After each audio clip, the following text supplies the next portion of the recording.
Okay, take one of the Stars Are Aligned podcast, episode 2, as highly demanded by pretty much everybody we know. Oh my gosh. Really? It was for me. It was like 2 people. No, it was my cousins, it was my aunts, my mom, my sisters. Okay. So That's a lot of people for me. well, this is true. This is true. This is very true.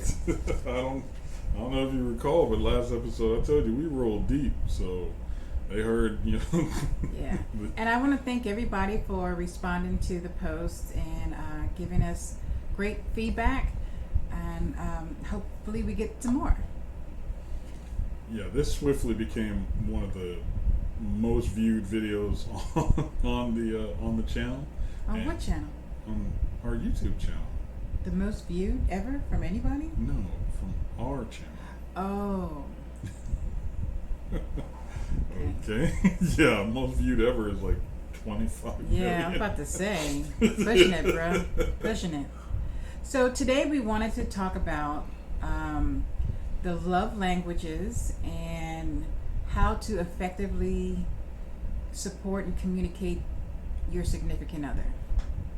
No, that doesn't make sense. Support and communicate with your significant other. I've got the word with. Why can't you just support? Because communication is very important. Okay. You can support and have bad communication, and then it doesn't work. This is very true. Now, the two of us have different love languages. Yes. So actually, I stumbled upon it by a coworker who we were talking about relationships, and she was telling me about love languages. Of course, this has been something that people have been doing for many, many years, but I had not experienced it. So we printed out the test. We did it. It's very easy and very quick. And there's profiles for husbands and wives separately, right? Yes. And once we did that, it really opened up a different understanding what it takes to express your love. Yes, definitely. And to be able to accommodate what your significant other truly needs and understand it and why they need it. Because you may feel like your partner is wanting you to do things or requesting things and you just don't understand it or accept it, and this is really, really helpful. That made us understand it better. Oh yeah. So we did the love language test, and there are 5 different love languages. There's words of affirmation, which it encourages and affirm, appreciate, emphasize, and listen actively. There's physical touch, which is nonverbal use, body language, and touch to express love. There's receiving gifts, thoughtfulness, make your spouse a priority, and speaking purposefully. There's quality time, which is uninterrupted and focused conversations. One-on-one time is critical. And acts of service. Use of action phrases like "I'll help." They want to know you're with them, partner with them. He's laughing at that because he always asks me to help. Like he always asks me, "Do you want some help?" And I always say no. So that's obviously not my love language. So, out of curiosity, what did you score on that? So I know, because yes, you can score highly on several of these, and it doesn't mean that it's a one size fit all. Right. But if I know better that she doesn't require help like that, I'll stop asking her. So I stop bothering her. It's not that you should stop asking me. I appreciate you asking me, but I appreciate more when I say no, I'm fine. That you're okay with that. Does that make sense? Yes. Okay. Sorry, I'm looking for some place to put this down. Put it right there. No, because I'll bump this and it'll fall right off. So my love language was words of affirmation. And so it basically says that I like to be reminded that I'm appreciated, positive. It's more of positive constructive criticism. and pretty much staying away from the negative stuff, which sometimes my husband has a challenge with. And sometimes we just got to talk about it. But I'm more glass half full. He's more glass half empty. No. Yes. I'm not a pessimist. I have zombie apocalypse on my mind all the time. But, like if there was an issue or that came up, I would look at the positive ways of fixing or addressing that issue. You are more of the negative side of it. I'm going to keep quiet because we got some it is what it is signs around here, and I'll leave it. Those of you who know my husband know I'm telling the truth. Her version of the truth, but that's fine. But again, hers is words of affirmation, and I do try and do that as much as I can.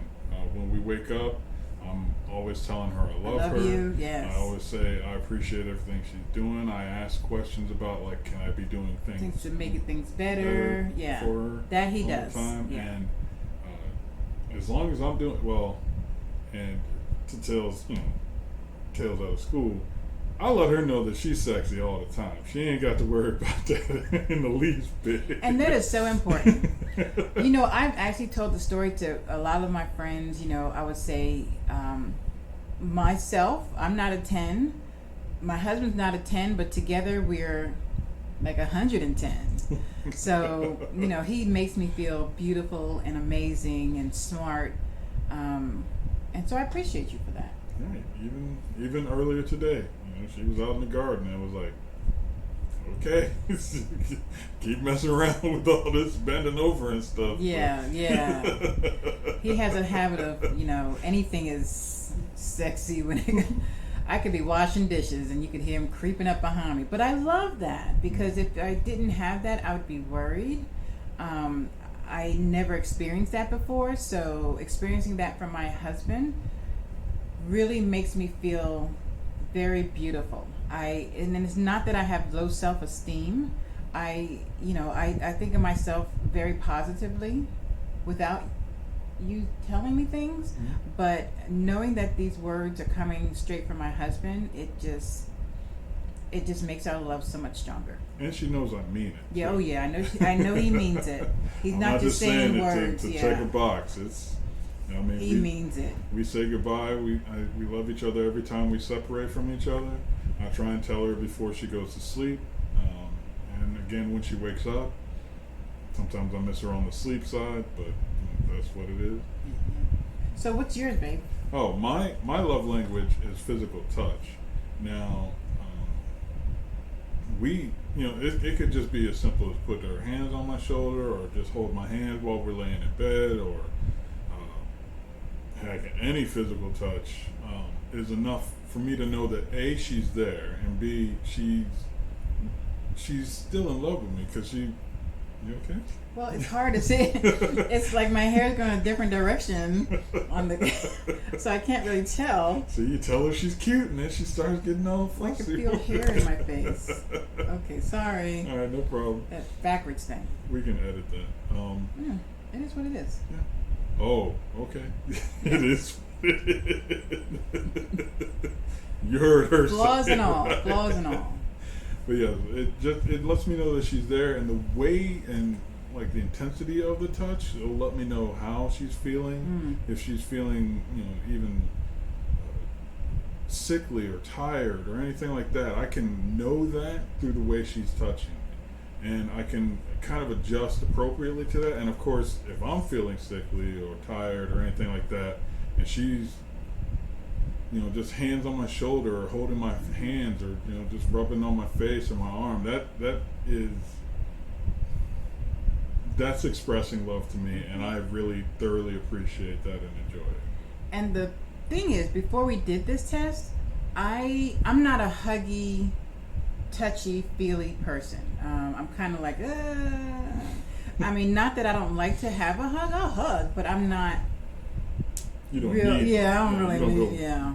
I don't really, you're exactly. Not her. But he's very touchy, and I really didn't understand that in the beginning. I never could appreciate it because I did not understand the love language and how much it was needed for you.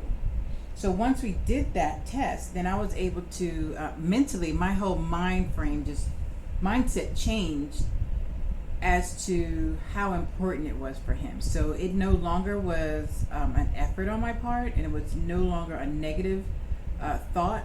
And it was never really a negative, but for me, it was more of an effort to.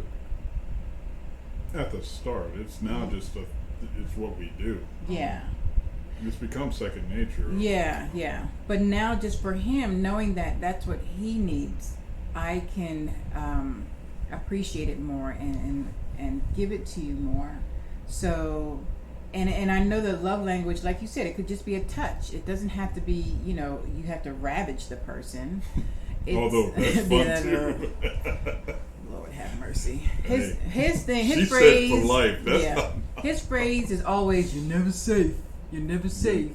And I don't mean that I'm ever gonna lay hands on you. Yeah. I'm not gonna strike you, but there's nowhere where you think you are that you're not sexy to me. Mm. You might end up backing into a situation you were not prepared for. So, and that's just having fun. It really means a lot to know that my husband thinks that I'm sexy all the time, even when I don't feel it. So I could have rag on my head. Don't care. Don't care. I could have just come out the bathroom. Don't care. Oh Lord! So it really takes a wonderful person to not be so superficial, or what's the word? I don't know. I can't remember, but I forgot what I was about to say. Anyway. Yeah. I do that a lot. And it's not just age. Out of curiosity, what was your second highest score? I don't know. Didn't you score all? I don't know. It should be right there on the back of your test.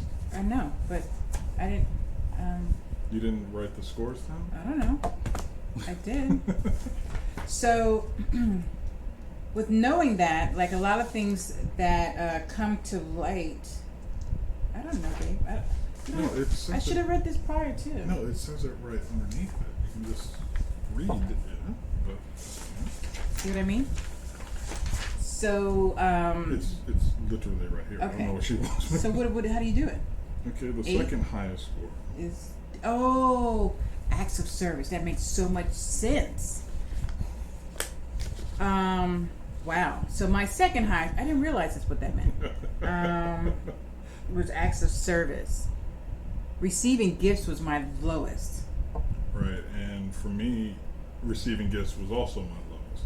My second highest one was quality time, which when I look back at our relationship, that is something that has been very important to me and us as we've gotten along together.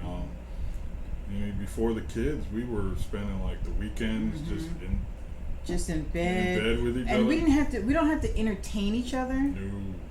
We don't have to spend a whole bunch of money on each other. We could just be sitting together and not maybe even having a conversation, just sitting, because we used to just lay in bed and you'd be on your computer. And we'd be oh my gosh, yeah. But just knowing that you're so close, even if we were apart, just knowing that, you're so close to me and you're supportive. Again, being there is a lot of it in a relationship. Mm-hmm. Just knowing that your partner is going to be there with you in even the most mundane things, the least exciting things you can think of. It's like, hey, at least you're there with me. Thank you for that. Yes, because how people, you say that you really never know how someone truly loves you or is truly down for you until you go through some bad stuff. And their reactions or their response really speaks loudly. Anytime we've had disagreements, or let's just say a problem, doesn't necessarily have to be a problem with us, but let's say a car got repossessed. Not necessarily us, but I'm just giving a situation.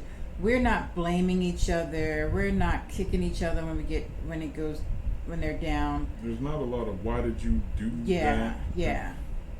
Like it's more of Let's okay, get this. what do we need to now? do? Yeah, let's get this together. What you gonna do? What are you gonna do? And we work together, and we don't get stressed. I mean, there's natural stress, but we don't take it out of context. We don't lose our cool. So that really makes a big difference, because I've seen people go through problems in their lives, whether it's financial or emotional. And they cannot handle it. They don't know how to keep their love sacred and strong enough to handle it.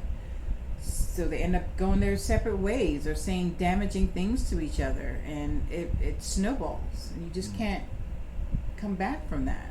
I'm very.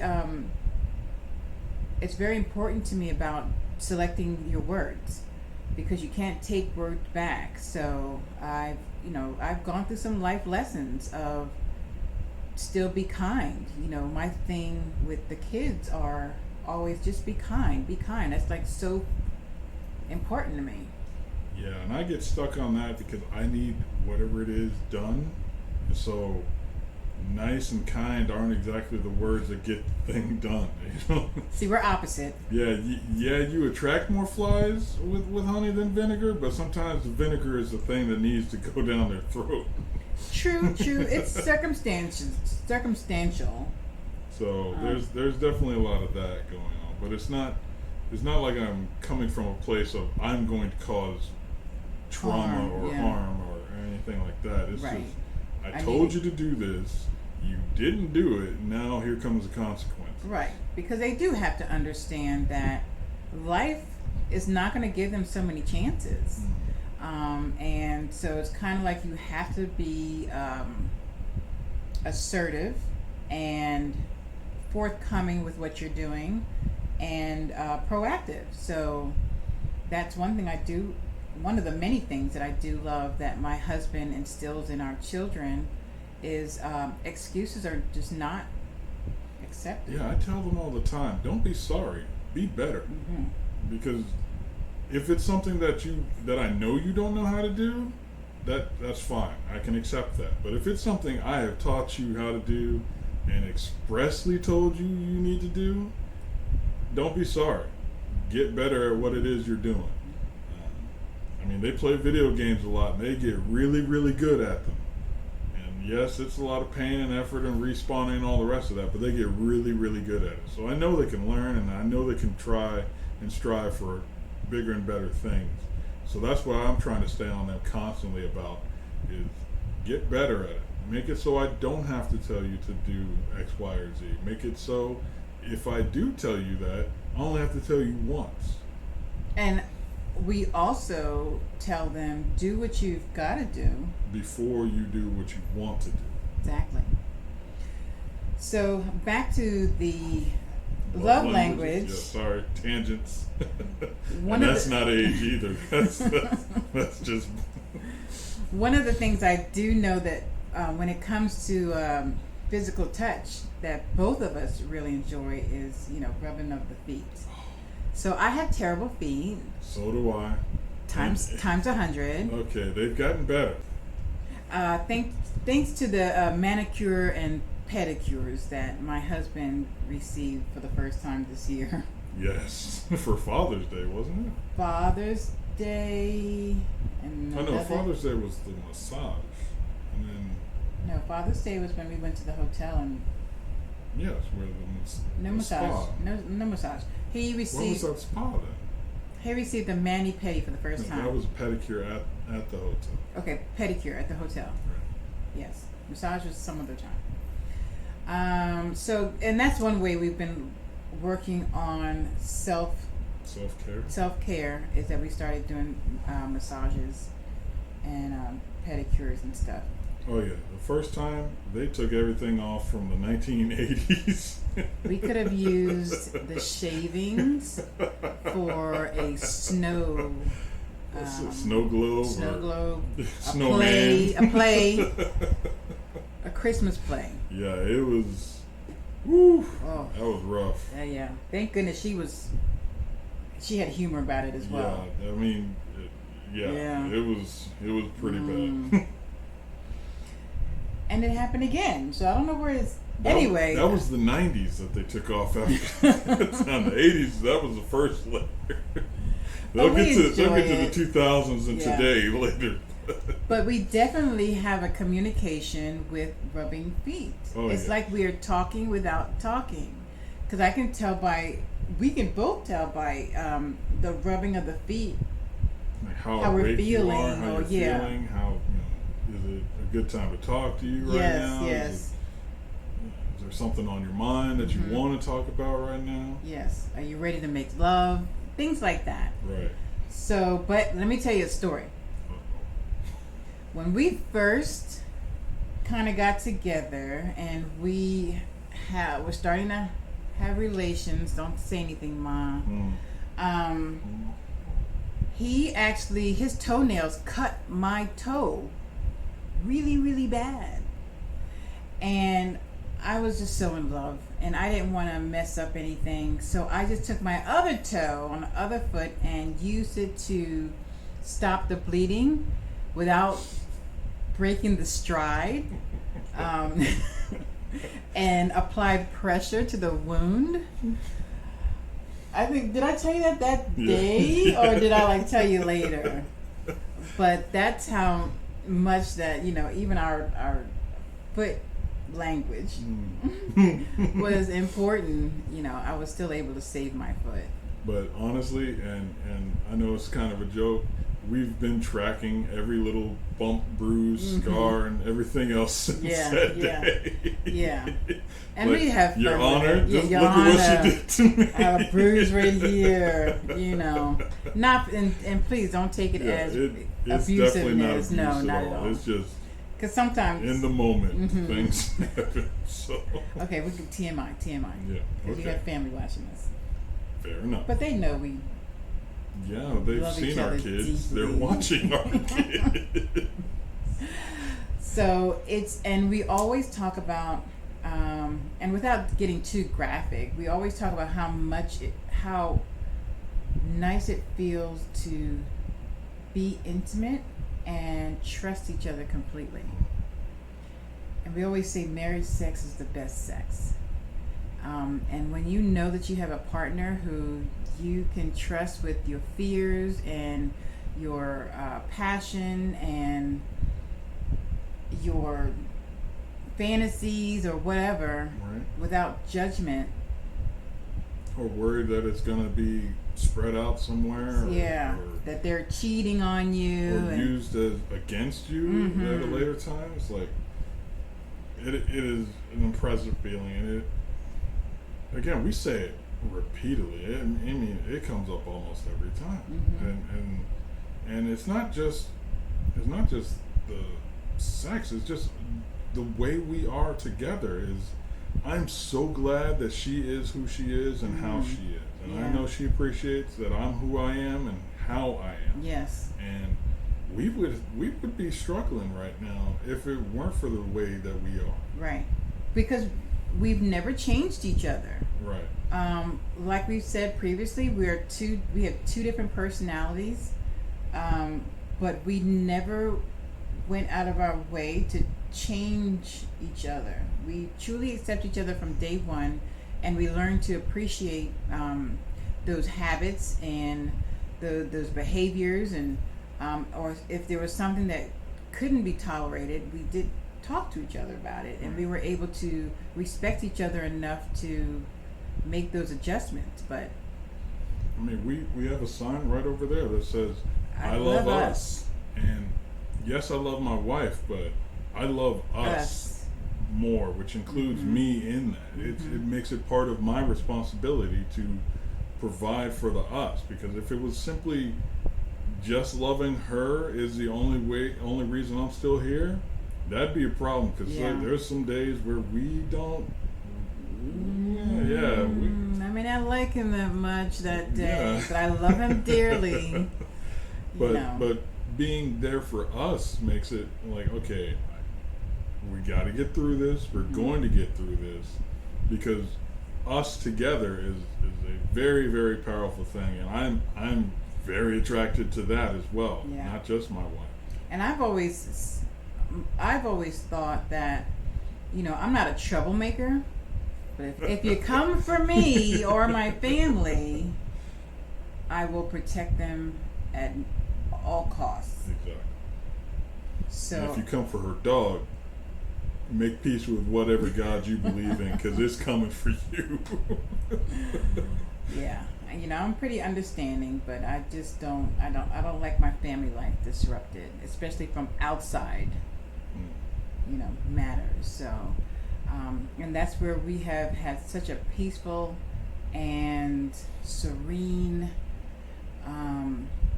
life together, is to avoid toxicity. Yeah, we know where each other is going to be.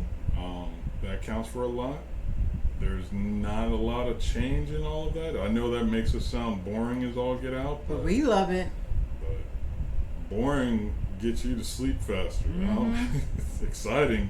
Yeah. I don't know about all that. Yeah, we love exactly what we're doing. We don't go out clubbing and hanging out. We love our family life. And hey, we're here doing a podcast, so we try new things every once in a while. We went up to wine country. Yeah. We go on tours. We try different restaurants. We try all different kinds of things. It's just we're not out there. We don't need it. We don't need that entertainment. Yeah, we're not chasing. I'm not chasing down, or she's not chasing down baby mamas. There's not a lot of. He's not chasing skirts. Yeah, there's a whole lot of skirt. none of that. My skirt he chasing. Yeah. I told you ain't say. But you don't want to believe me. Okay. So we just wanted to take this time to bring up that question to see if you have tried the love language test, and how it may affect or impact your relationship with your significant other. We loved it, so I definitely would encourage you to try it. I know there are different other tests, but we've done this one and we love it. And so it definitely brought a new meaning to a lot of the things that we do to each other, and we understand each other a little bit more. And so if you have any suggestions or things that you've used, I know counseling works, but this test was free. Right. And it definitely allowed us to have a great conversation about it. And just increased our understanding of each other. Mm-hmm. We took that test here, so that was we were at home 7 years into the relationship, and like, wait, what? You're into? Oh, okay, cool. Yeah. Don't know why that happened. Okay. Here we go. So that'll be the end of episode 2 here. The stars are aligned with Travis and Sterlann Brown. Because we're getting ready to get into the hot tub. Amen to that. Highly recommend a hot tub. Oh my God. If you can even get a house without a pool and it has a hot tub, do that. If you just have a hot tub and you just love being with your man or woman. There's some music playing. Vino. Right.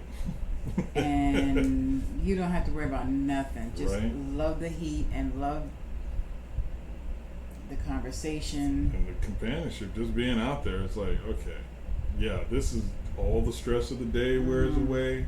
That heat will take care of it, and man, you come out of there feeling so much better. It's a shame we didn't start it before we even started this podcast. It'd have been ready by now. We wouldn't not have had the podcast if we did the hot pool. Well, no, we could have started it to heat it up. The hot tub first. Oh yeah, that's right. That's fine. Again, go ahead and leave the comments below. Let us know if you've taken the test. What was your love language, and how did it help you or not help you in your relationships? Again, feel free to leave a like. Go ahead and subscribe to the channel if you want to. We'll be back again. At least once a week? Yeah. And we'll try for once a week. May or may not have guests depending upon It is what it is. But we like to be spontaneous. Right. So we'll see you again once the stars are aligned. Bye. Goodbye.